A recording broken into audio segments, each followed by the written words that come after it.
Podemos girar o assunto? Serrão, Cris, podemos seguir aqui com o nosso programa? Olha só, gente, a Polícia Federal não pediu ao ministro Alexandre de Moraes do Supremo Tribunal Federal a quebra do sigilo bancário e o bloqueio das contas dos 8 empresários que foram alvo de operação após supostamente terem defendido um golpe de Estado em um grupo de WhatsApp, caso o ex-presidente Luiz Inácio Lula da Silva venha a ganhar as eleições em outubro.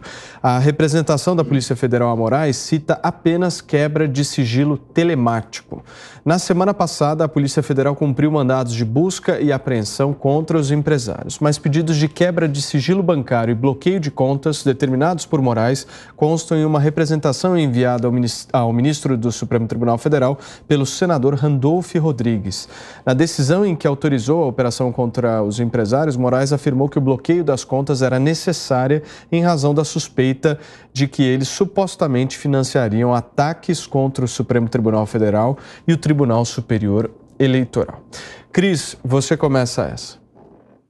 Essa história aí é um lamaçal, né? É inacreditável a gente ver o que aconteceu por ordem de Alexandre de Moraes, a gente pensar que há policiais federais dispostos ainda a obedecer ordens ilegais. E aí, quando começa a ver que a Polícia Federal não pediu para bloquear as contas daqueles empresários, que quem pediu foi Randolph Rodrigues, e tem áudio aí de Randolph Rodrigues participando em Spaces do Twitter e dizendo com todas as letras que ele é o atual PGR, que ele não pede mais nada para a Procuradoria da República, que ele pede direto para o ministro Alexandre de Moraes. E aí a gente lembra que Randolph Rodrigues é coordenador de campanha de Lula. E a gente lembra que o influenciador digital ali arrebatado de última hora para vir tentar impulsionar a campanha de Lula, o André Janones, disse dias antes da operação que haveria operações importantes da polícia essa semana, da Polícia Federal essa semana, contra bolsonaristas. Então a gente começa a linkar todos esses pontos.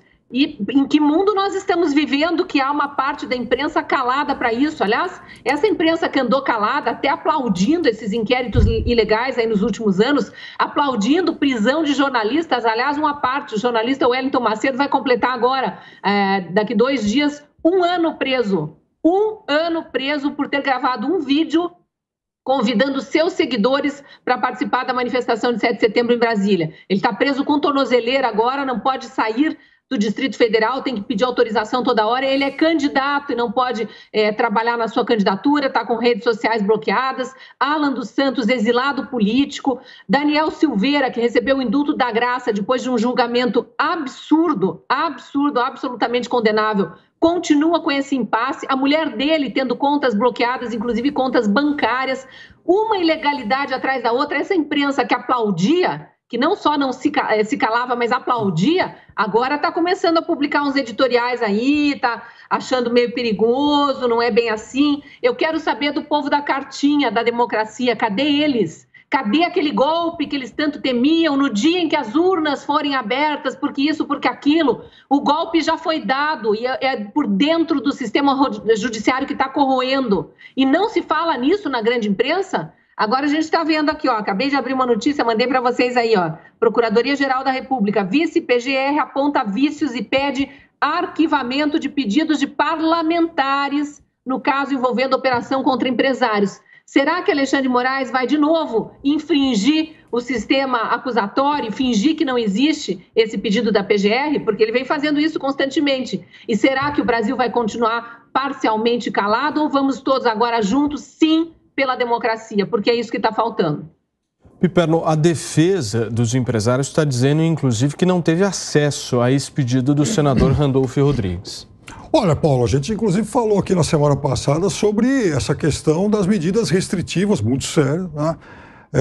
Eu acho que isso, inclusive, agravou demais o problema. Repito o que eu disse no primeiro dia, se as denúncias, se toda a operação ela teve como base somente aqueles prints que a gente viu, eu acho que é evidente que houve sim um claro exagero e agravado, inclusive, pelas medidas restritivas. Como há outros inquéritos abertos, você até pode imaginar, numa situação extrema, que alguém tenha identificado alguma ligação desses empresários com aqueles outros inquéritos, até porque também a gente não sabe de todo o material que foi apurado. Agora, só com base naquilo, você, além de desencadear a operação, depois disso, decretar esses sigilos, essas medidas, enfim, de quebra de sigilo, essas medidas que foram depois anunciadas, né, até mesmo embargos aí de contas, enfim, quebra de sigilo telemático, quebra inclusive o bloqueio de contas bancárias, esse conjunto de medidas restritivas, é evidente que isso é muito sério. E, aliás, queria mais uma vez aqui também cumprimentar a velha imprensa. Hoje, a matéria que acaba, inclusive, desnudando esses pedidos feitos aí pelo senador Randolph foi do jornal O Estado de São Paulo, veterano jornal com mais de 100 anos de vida. Constantino, o Alexandre de Moraes vai presidir a eleição desse ano. Como é que você vê o prejuízo nessa imparcialidade necessária? É uma palhaçada, né? É uma palhaçada. O ex-tucano que persegue bolsonaristas e trabalhou com Alckmin ser o presidente do TSE num momento desses, depois de tudo que a gente viu, é uma grande piada. Mostra que o Brasil não é um país sério. O Brasil não é um país sério. Nós temos que falar isso com muita transparência. O que está acontecendo é coisa de republiqueta, ou então coisa de República Democrática Comunista, né? Coreia do Norte, Cuba, China. Isso não é razoável. Passou de todos os limites, a imprensa está assustadinha. O trabalho agora que o Piperno elogia vem tarde demais, antes tarde do que nunca. Espero que não seja tarde demais. Editorial de Band, coluna no Globo de um ou outro, porque a Verinha está lá ainda, batendo na tecla de que uma medida que merece aplausos, preventiva, cúmplice de um Estado policialesco, totalitário. É disso que se trata. Nós temos um senador que virou o imperador do Brasil, o imperador saltitante. O cara que, com base numa revista de fofoca, pauta o Supremo Tribunal Federal para mandar apreender celular, censurar rede social e congelar contas bancárias de empresários que não fizeram nada, não cometeram nenhum crime. Com o detalhe, né, Rodrigo? Dois dos oito. Com o detalhe de coordenar campanha de adversário. Dois dos 8 foram mencionados apenas em inquéritos anteriores. Inquéritos fajutos, ilegais. Mas apenas 2 dos 8. Os outros 6, do nada.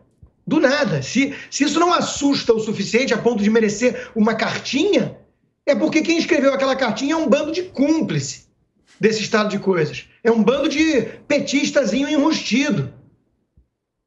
Jurista respeitado, eu sou o Miguel Reale. É bando de cúmplice do Lula. Disso aí que a gente está vendo. Desse aparelhamento desse estado de coisas. Isso é assustador que a gente está vendo. Vamos lá. Randolph, há pouco tempo atrás, além da CPI circense, estava convocando os invasores ou terroristas do MST para tomarem as ruas do país e lá permanecerem, abre aspas, até derrubar o governo Bolsonaro. Isso soa golpista. Isso soa golpista.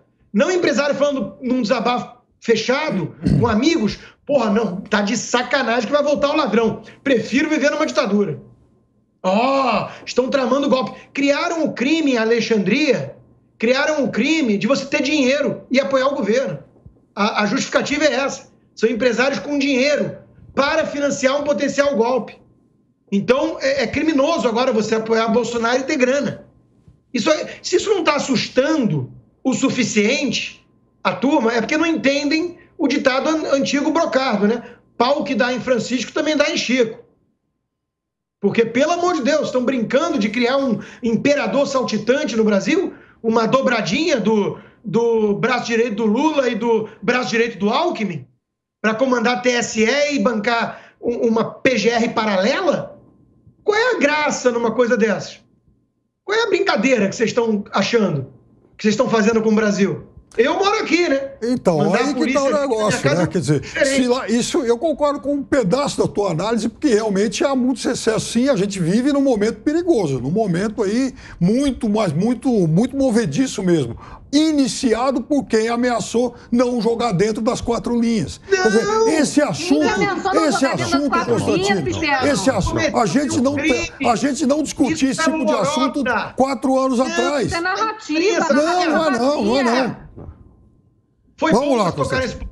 Minha coluna de hoje, na Gazeta do Povo, é exatamente sobre isso. Vocês, da ala militante da imprensa, vocês, da esquerda, tem culpa no cartório. E você, Chapa Branca, também. Você, Chapa Branca, também. Vocês demonizam o presidente. E vocês, por conta disso, passaram um pano nesse sujeito descontrolado que quer brincar de imperador do Brasil. E agora vocês estão assustados, começando a ficar assustados. Agora. Porque não são vocês com tornozeleira eletrônica ou fora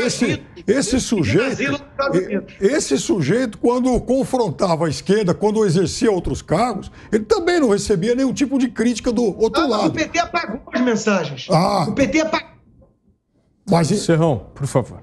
É deplorável essa democradura saltitante que estamos vivendo no Brasil. Momento absolutamente tenebroso. Ainda bem que alguns segmentos, até da velha imprensa, estão acordando contra isso.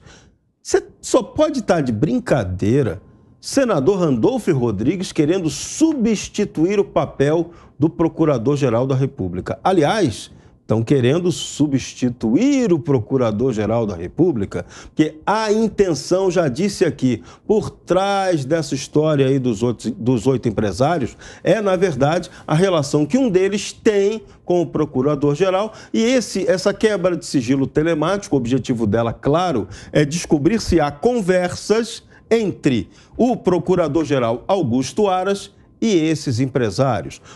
A tática por trás da jogada é inviabilizar moralmente o Procurador-Geral da República, até para se tentar um afastamento dele ou para impedir que ele, adiante, possa ser cotado, possa ter possibilidades de vir a ser ministro do Supremo Tribunal Federal. Então, é um jogo político absolutamente imundo, algo digno do nazi-comuno-fascismo estrutural que está vigendo no Brasil há algum tempo. E o imperador saltitante é o profundo admirador e companheiro de Nicolás Maduro, olha só, ditador da Venezuela, por favor, que é apoiado pelo PT até hoje. Tem lá, procura no Google.